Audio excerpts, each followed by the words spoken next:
اللہ علیہ وسلم کے وصال ظاہری کے ایام قریب آئے تو حضور نے سرخ پٹی باندھی، تیز بخار ہے نبی کریم کو، 2 صحابہ سہارا دے کے مسجد میں لائے، نبی پاک علیہ السلام کو بظاہر سہارا دے کے لایا گیا۔ کریم رسول نے لوگوں کو جمع کیا، حضور آج کیا ہونے والا ہے، آج کیا کہا جائے گا، آج کس لیے میٹنگ بلائی ہے؟ نبی کریم کے کل صحابہ جب مسجد میں جمع ہوئے تو کھچا کھچ مسجد بھری ہے۔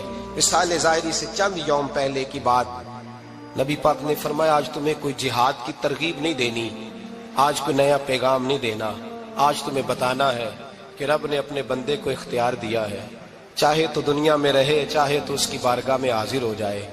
اس عبد نے بارگاہ ربوبیت کی طرف لوٹنے کا ارادہ کر لیا ہے۔ حضرت صدیق اکبر رونے لگے تو صحابہ نے کہا تمہیں کیا ہوا؟ کہنے لگے سمجھ نہیں رہے، کسی کی بات نہیں کر رہے، نبی پاک تو اپنی بات فرما رہے ہیں، اس نے جانے کا ارادہ کر لیا۔ سنیے میرے بھائی، محبوب پاک نے فرمایا بھائی کسی شخص کو میری طرف سے کوئی تکلیف پہنچی ہو تو بدلہ لے سکتا ہے، بدلہ لے سکتا ہے، کسی کو تکلیف پہنچی ہو۔ صحابہ پھوٹ کے رونے لگے، محبوبہ کرم ہی کرم ہوا ہے، رحمت ہی رحمت آئی، آپ کے بارے میں گمان کرنے والا بھی دائرہ ایمان سے نکل جائے۔ حضور آپ کیا فرما رہے ہیں؟ فرمایا نہیں بھئی اٹھو۔ پیچھے سے جناب عکاشہ بن محصن اٹھے، ہاتھ کانپتے ہیں، آگے بڑھے، کہنے لگے یا رسول اللہ، ایک جنگ کے موقع پر آپ نے درہ مارا تھا، ننگی پیٹھ پر صفیں سیدھی کراتے، بات دل میں رہ گئی ہے، میں نے بدلہ لینا ہے۔ نبی کریم نے فرمایا بلال دوڑ کے جاؤ، فاطمہ کے گھر درہ پڑا ہے، درہ لاؤ۔ سیدنا بلال حبشی کہتے میں گیا، دستک دی، سیدہ طیبہ طاہرہ حضرت فاطمہ فرمانے لگی بلال کیسے آئے ہو؟ اماں جی وہ درہ چاہیے تھا۔ سیدہ کو تشویش ہوئی، کہنے لگے بلال نہ تو جنگ پہ جانا ہے، نہ جہاد ہے، نہ کوئی ایسا موقع ہے، حضور کی تو طبیعت مبارک بظاہر بڑی علیل ہے، درہ کیا کریں گے؟ حضرت بلال عرض کرنے لگے اماں جی ایک صحابی بدلہ لینے لگے ہیں، صاحب طبقات نے جملے لکھے ہیں، کہتے ہیں بی بی صاحبہ نے درہ بھی دیا اور امام حسن حسین کو بھی باہر نکالا۔ فرمانے لگی عکاشہ سے کہنا 100 درے مارے، ان 2 شہزادوں کے جسم پر نبی پاک کے قریب نہ جائے، میں نے 2 بچے پیدا ہی اپنے محبوب پر قربان کرنے کے لیے کیے، ان کو لے جائے۔ حضرت بلال کہتے میں 2 شہزادے لے کے آیا، اور جب دروازے میں میں لے کے پہنچا تو نبی پاک نے دیکھا تو آنکھوں میں آنسو آ گئے، فرمایا ان کو بٹھا دو، مجھے پتا ہے فاطمہ نے کیا کہہ کے بھیجا ہے۔ حضرت سیدنا بلال فرماتے ہیں درہ میں نے جناب عکاشہ کو دیا، حضرت عکاشہ درہ لے کے آگے جو بڑھے تو حضرت ابو بکر صدیق نے ان کے پیروں پہ ہاتھ رکھا، فرمایا عکاشہ میری طرف آ یار، مجھے مار درے، نبی پاک کے قریب نہ جا۔ مصطفیٰ کریم نے فرمایا ابو بکر تو ہٹ جا، اسے آنے دے۔ فرماتے ہیں میں چند قدم آگے گیا تو مولا علی شیر خدا نے میرے پیر پہ ہاتھ رکھا، کہنے لگے عکاشہ سوچ تو صحیح تو کیا کر رہا ہے؟ حضور نے فرمایا علی ہٹ جاؤ، میرا اور ان کا معاملہ ہے۔ جناب عکاشہ آگے بڑھ رہے، نبی کریم نے فرمایا میں اپنی امت کو درس دینا چاہتا ہوں، خبردار خبردار زندگی میں تمہارے ہاتھ سے زبان سے کسی کو تکلیف نہ پہنچنے پائے، خبردار یاد رکھنا وہ معاشرے بگڑ جاتے ہیں، وہ معاشرے تباہ کر دیے جاتے ہیں جہاں ظلم ہوتا ہے، جہاں زیادتی ہوتی ہے، جہاں لوگوں کو ستایا جاتا ہے۔ محبوب کریم کے قریب آئے حضرت عکاشہ کہ حضور میری پیٹھ ننگی تھی، آپ بھی ذرا کپڑا ہٹائیے۔ نبی کریم نے پیٹھ سے کپڑا ہٹایا، جناب عکاشہ نے درہ جو اٹھایا تو صحابہ کی چیخیں نکلی، حضرت عکاشہ نے درہ دور پھینکا، حضور کے بطن اطہر سے لپٹ گئے، چومنے لگے، کہنے لگے حضور وہ تو صفیں سیدھی کراتے لگ گیا تھا، آپ نے کہاں مارا تھا؟ یا رسول اللہ میں تو بہانہ بنا رہا تھا کہ جاتی دفعہ مجھے وجود چومنے کا موقع نصیب ہو جائے، مجھے یہ موقع نصیب ہو جائے۔ میرے حبیب نے فرمایا جس نے جنتی دیکھنا ہو میرے عکاشہ کی زیارت کر لے۔ بھائی ظلم کا دروازہ کھلا ہوا ہے اور لوگ بھول جاتے ہیں زیادتی کرتے ہوئے، وہ بہو سے ہی کیوں نہ کریں، وہ اپنے گھر کے بھول جاتے ہیں کہ شاید پوچھنے والا کوئی نہیں، شاید میزان نہیں لگے گا۔ ایران کے بادشاہ نے اپنے بیٹے کو پڑھانے کے لیے ایک استاد صاحب کا بندوبست کیا۔ استاد صاحب کو کہا کہ میرے بچے کو دین پڑھائیے، میں چاہتا ہوں کل اس نے عنان حکومت کو سنبھالنا ہے تو یہ دین سے آگاہ ہو جائے، اس کو کچھ سکھائیے، پڑھائیے۔ بہت نیک بزرگ بڑے درویش عالم پڑھانے لگے، اسباق مکمل ہو گئے، دین کے اسباق قرآن مجید پڑھایا، احادیث طیبہ کا درس دیا، اصول فقہ سے روشناس کرایا۔ جب بچے نے مکمل تعلیم حاصل کر لی اور آمین ہو گئی، دستار ہو گئی، فارغ ہو گئے، تو پھر ایک دن استاد صاحب نے کہا بیٹے کل تم نے ضرور آنا ہے، کچھ بات کرنی ہے۔ شہزادہ گیا ملنے استاد صاحب سے، استاد صاحب نے کنڈی لگا لی، ہاتھ میں درہ پکڑ لیا، مار مار کے پورے وجود کو زخمی کر دیا، کوئی غلطی نہیں، کوئی بات نہیں، مارا۔ اب بچہ آیا آ کے بادشاہ سلامت سے کہا کہ ابا جی سمجھ نہیں آئی، بڑا مارا ہے استاد۔ تو سیانے تھے نا بادشاہ، یہاں تو قاری صاحب روز کٹہرے میں کھڑے ہوتے ہیں، مولوی صاحب آپ نے میرے بچے کو کیوں مارا ہے؟ آپ 8,000 کے مولوی ہیں، میرا کئی کروڑ کا بچہ ہے، سویرے بدل لیں گے، خبردار آپ نے بچے کو ہاتھ لگایا، اپنی حیثیت میں رہے معاذ۔ جو قومیں استادوں کو کٹہروں میں کھڑا کرتی ہیں وہ ترقی نہیں کر پاتی، جو استادوں کو کٹہروں میں روز کھڑا کرتے ہیں۔ کہا ابا جی بڑا مارا ہے، تو والد بڑے سمجھدار تھے، کہنے لگے بیٹا استاد باپ ہوتا ہے، وہ زیادتی نہیں کرتا، کوئی بات ہوگی میں تیرے استاد کو کٹہرے میں نہیں بلاؤں گا۔ اماں سے بات کی، اماں کہنے لگی بیٹا میں تیرے باپ سے کیسے بات کروں، ڈرا تھا۔ وقت گزر گیا، 22 سال بیت گئے، 22 سال گزر گئے، بادشاہ کا انتقال ہوا، شہزادہ تخت پہ بیٹھا، پہلا حکم یہ دیا کہ میرے استاد کو بلاؤ، پہلا حکم۔ استاد جی بوڑھے ہو گئے تھے، چھڑی کے اوپر ٹیک لگا کے آئے اور بھویں سفید ہو کے جھک گئی تھیں، یوں آنکھ کھول کے بڑی مشکل سے دیکھا، کہنے لگے شہزادے حکم ہو۔ کب میں شہزادہ نہیں، اب میں بادشاہ بن گیا ہوں۔ استاد جی 22 سال بیت گئے، آپ نے مارا تھا، پر وہ درد چونکہ زیادتی کی تھی، میرا قصور کوئی نہیں تھا، تو نہ میری روح سے درد گیا ہے نہ میرے جسم سے گیا ہے، میں بے اختیار تھا، پوچھ نہیں سکتا تھا، آج با اختیار ہوا ہوں۔ سب سے پہلے پہلا حکم آپ کو دیا، بلایا ہے، بتائے کیوں مارا تھا، کیوں مجھے مارا تھا، میری زیادتی بتائے۔ تو استاد، بوڑھے استاد کی آنکھیں آنسوں سے بھر گئی، کہنے لگے بیٹے بس آج کے دن کے لیے مارا تھا، یہ جو دن آ گیا نا میری زندگی میں اس لیے مارا تھا، یہ میں چاہتا تھا میری زندگی میں وقت ہے، آج کے بس میری مراد پوری ہو گئی۔ کہا صاحب کس لیے، مجھے بھی سمجھائے۔ آپ فرمانے لگے کتنی دیر ہو گئی تجھے مار کھائے ہوئے، کتنا زمانہ بیت گیا؟ کہنے لگا 22 سال۔ فرمایا زخم بھولے تو نہیں، درد ختم تو نہیں ہوئی، تمہیں بات 1 منٹ کے لیے بھی تمہارے حافظے سے محو تو نہیں ہوئی؟ کہا استاد جی روز رات کو یاد آتی، روز خیال آتا تھا۔ استاد کہنے لگے بھائی تو بے اختیار تھا، پوچھ نہیں سکا، 22 سال تجھے یاد رہا، مجھے پتا تھا تو ایک دن حکمران بنے گا، میں نے تجھے اس لیے مارا تھا کہ بیٹے یاد رکھنا، کسی پہ ظلم نہ کرنا، اگر تجھے 22 سال تک یاد رہا ہے تو جس پر تو ظلم کرے گا اسے بھی قیامت تک یاد رہے گا، اور یہ یاد رکھنا تو آج با اختیار ہوا تو تو نے مجھے بلا لیا ہے، قیامت کے دن غریب با اختیار ہو جائیں گے، مظلوم با اختیار ہو جائیں گے، وہ با اختیار ہوں گے للہ الواحد القہار، رب کریم کی بارگاہ کے اندر ان کا اختیار ہوگا، اکیلے اللہ کی حکمرانی ہوگی، پھر وہ بلائیں گے بڑے بڑے کج کلا، دنیا میں جن کی پگڑیاں اونچی تھی وہ سر جھکائے کھڑے ہوں گے، دنیا میں جو ڈکٹیٹر بنتے تھے ان کی پشتیں لال ہوں گی، ان کو غدار لکھا جائے گا، قیامت تک نہیں بھولے گا۔ ظلم کرنا تو سوچ سمجھ کے کرنا، اتنا کرنا جتنا تم سہ سکتے ہو، اتنی زیادتی کرنا جتنی قیامت میں تم برداشت کر سکتے ہو۔ میرے نبی کریم صلی اللہ علیہ وسلم نے فرمایا ظلم سے بچو، یہ قیامت کے اندھیروں میں سے ایک اندھیرا ہوگا، زندگی میں زیادتی نہ کریں، اگر تھوڑی دیر کے لیے کوئی چیز برداشت کر جائیں گے تو وہ فائدہ دے جائے گی، کچھ دیر کے لیے اگر سہ جائیں گے تو نفع مل جائے گا، سہنے کی کوشش کریں لیکن زیادتی نہ کریں، نظر کو، سوچ کو، ذہن کو پاک رکھیں، اور میرے بھائی زندگی پوری ظلم سے بچیں، زیادتی سے بچیں۔ امیر المومنین حضرت جناب سیدنا عمر فاروق رضی اللہ تعالیٰ عنہ رات گھر میں تھے تو رونے لگے، بڑی دیر تک روتے رہے، والدہ اٹھی تو صاحبزادے سے کہنے لگی پتہ کرو تمہارے باپ کو کیا مسئلہ ہے۔ شہزادے آئے، کہنے لگے امیر المومنین والد گرامی کیا ہوا؟ تو حضرت عمر فاروق کہنے لگے بیٹا اپنی اماں کو بلاؤ۔ والدہ آ گئی، کیا بات ہے؟ کچھ طبیعت خراب ہے تو حکیم کا بندوبست کیا جائے۔ تو حضرت عمر کہنے لگے کچھ بھی نہیں، آج مسجد سے نکلا ہوں تو نبی پاک کے صحابہ میری تعریفیں کر رہے تھے۔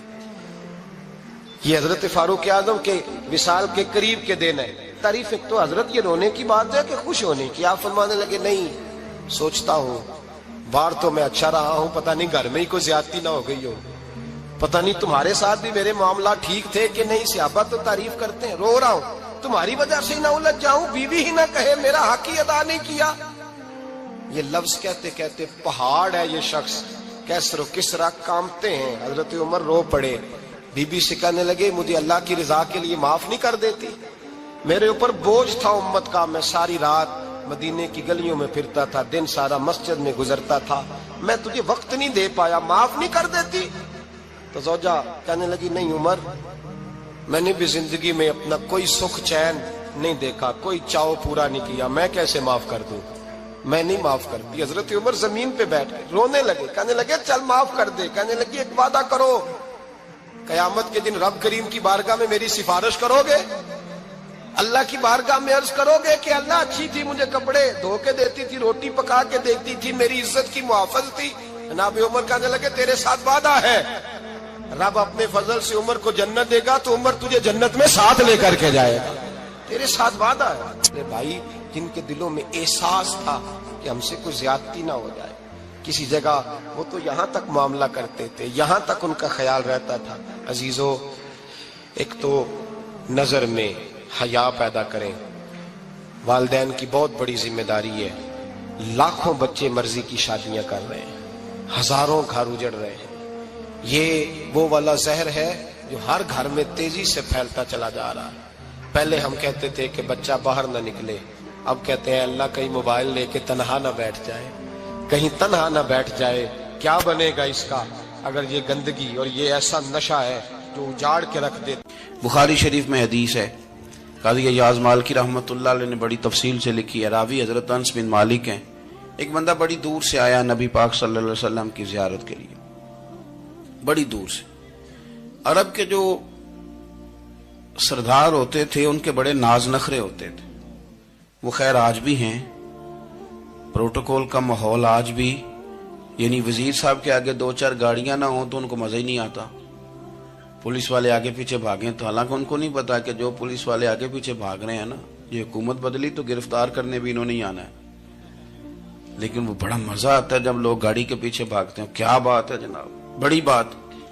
اور ہماری طبیعتوں میں پتہ نہیں کون سی، تو نبی پاک صلی اللہ علیہ وسلم کی خدمت میں وہ شخص بڑی دور سے آیا، تو عرب کے بادشاہوں کا مزاج تھا، پروٹوکول بڑا چاہتے تھے، ان کا تو یہ طریقہ تھا کہ حکمرانی کرنی ہے جیسے بھی ہو۔ اگر کسی غلام نے دھوپ میں بندھا رہ گیا، اونٹ اور چھاؤں میں نہیں باندھا تو درے مارتے تھے، اور اگر اس نے کھول کے باندھ دیا تو پھر بھی مارتے تھے، کہتے تھے اتنا سیانا ہو گیا تو انہیں پوچھا ہی نہیں، خود بخود ہی باندھ دیا۔ وہ شخص حضور کی بارگاہ میں آیا اور بہت سارے لوگوں کے پاس کیونکہ وہ جاتا تھا اپنے سربراہ کا پیغام لے کے، تو وہ کانپ رہا ہے جب حضور کی بارگاہ میں گیا، ڈر رہا ہے۔ اب ذرا بات کو سمجھنا، نبی پاک صلی اللہ علیہ وسلم نے اس سے فرمایا کیوں ڈرتے ہو؟ سادہ آدمی ہے، دیہاتی ہے، بدو ہے۔ اللہ کے رسول نے تھپ کی دی، کیوں ڈرتے ہو؟ تو کہتے حضور مجھے آداب نہیں آتے اور مجھے ڈر آتا ہے، کوئی بات اگر ایسی ہو گئی، آپ مدینے کی حکومت کے سربراہ ہیں تو کہیں آپ ناراض نہ ہو جائیں۔ حضرت انس بن مالک فرماتے ہیں بات کہاں کی تھی، پہنچ کہاں گئی؟ جب اس نے یہ کہا نا کہ آپ تو حکومت کے سربراہ ہیں، کہیں کوئی غلطی نہ مجھ سے ہو جائے، تو نبی پاک کی آنکھوں میں آنسو آ گئے، حضور رونے لگے، اور نبی پاک صلی اللہ علیہ وسلم فرمانے لگے نہ بھائی، تو کسی حکومت کے سربراہ کے پاس نہیں آیا، نہ تو اس بیٹے کے پاس آیا ہے جس کی ماں گوشت کے خشک ٹکڑے کھا کے بھی گزارا کر لے گی۔ میں تو ایک غریب ماں کا بیٹا ہوں۔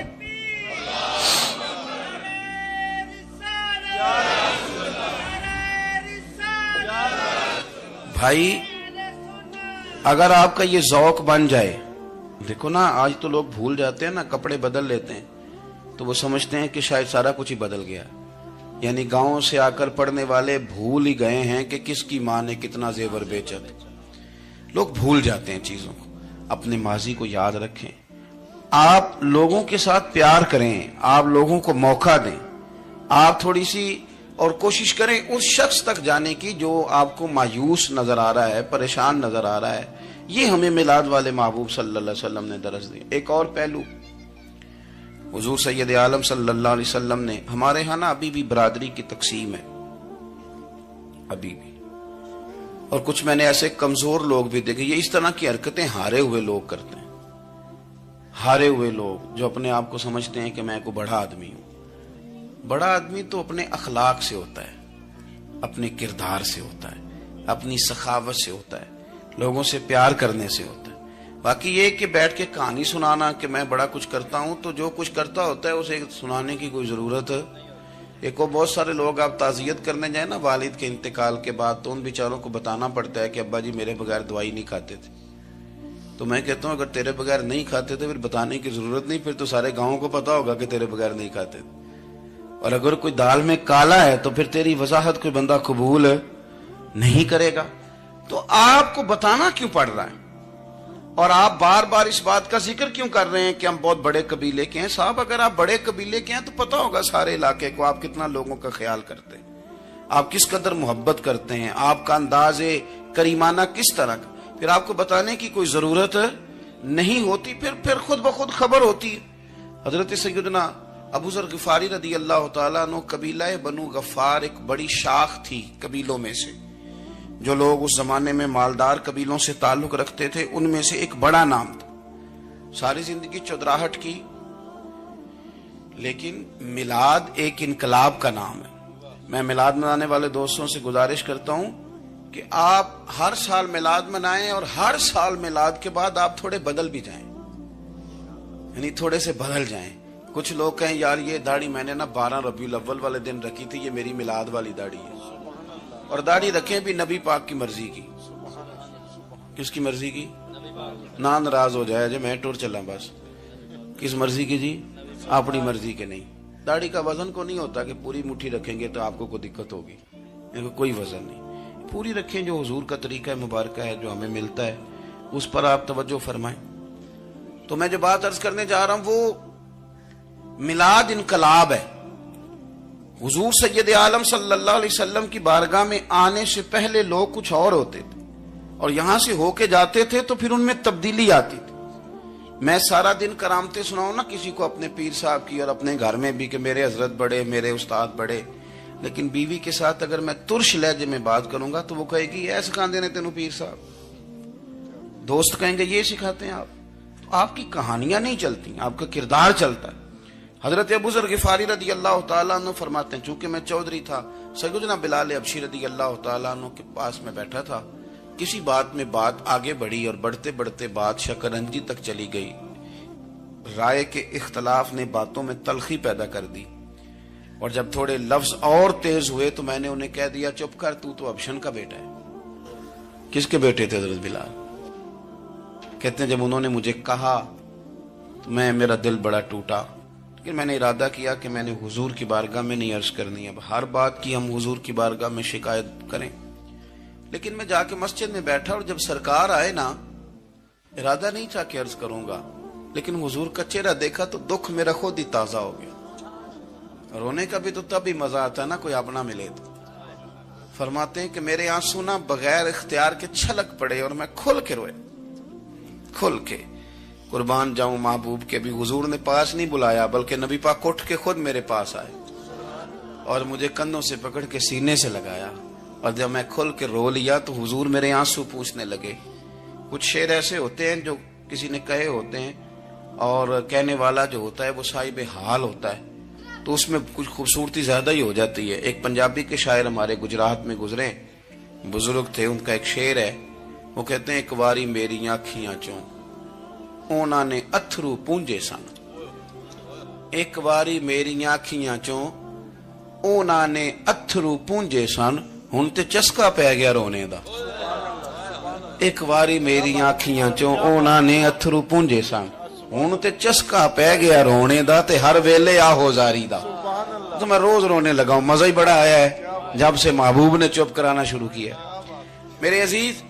اور پھر حضرت بلال حبشی رضی اللہ تعالیٰ عنہ چونکہ حضور کے غلام تھے, اور انہیں پتا تھا کہ سرکار میری ناز برداری کرتے ہیں, حضور نے چپ کرایا. فرمایا کیوں روتے ہو؟ تو عرض کرنے لگے یا رسول اللہ صلی اللہ علیہ وسلم, اگر میں ابشن کا بیٹا ہوں تو میری تو غلطی کوئی نہیں نا, یہ تو تقسیم اللہ کی ہے نا. الذی خلقک فسواک فعدلک فی ای صورت ما شاء رکبک. جس طرح وہ چاہتا ہے، جس کو چاہتا ہے اس طرح کی اس کی صورت بنا دیتا ہے. تو مجھے ابشن کا بیٹا کہا جاتا ہے، میری غلطی کیا ہے؟ حضرت بلال نے بھی نہیں بتایا کس نے کہا. لیکن نبی پاک صلی اللہ علیہ وسلم نے کیا فرمایا؟ امام یوسف صالحی نے لکھا ہے، ذرا غور کرنا بات پر. تسلیاں لوگ اور رنگ میں بھی دیتے ہیں، پر یہ تسلی بڑی انوکھی ہے. حضور فرمانے لگے، بلال اگر تو ابشن کا بیٹا تو پریشان کیوں ہوتا ہے؟ کالے رنگ والی ماں کا بیٹا ہے تو پریشان کیوں ہوتا ہے اگر تیری والدہ کا رنگ کالا ہے تو؟ عرض کی، حضور آپ کیا فرمانا چاہتے ہیں؟ تو سرکار فرمانے لگے، میں دو ماؤں کا بیٹا ہوں. ایک جناب آمنہ جنہوں نے مجھے پیدا کیا، اور ایک حضرت ام ایمن جنہوں نے میری پرورش کی، مجھے بڑا کیا. حضور فرمانے لگے، میری ماں آمنہ کا رنگ گورا تھا اور میری ماں ام ایمن کا رنگ کالا ہے.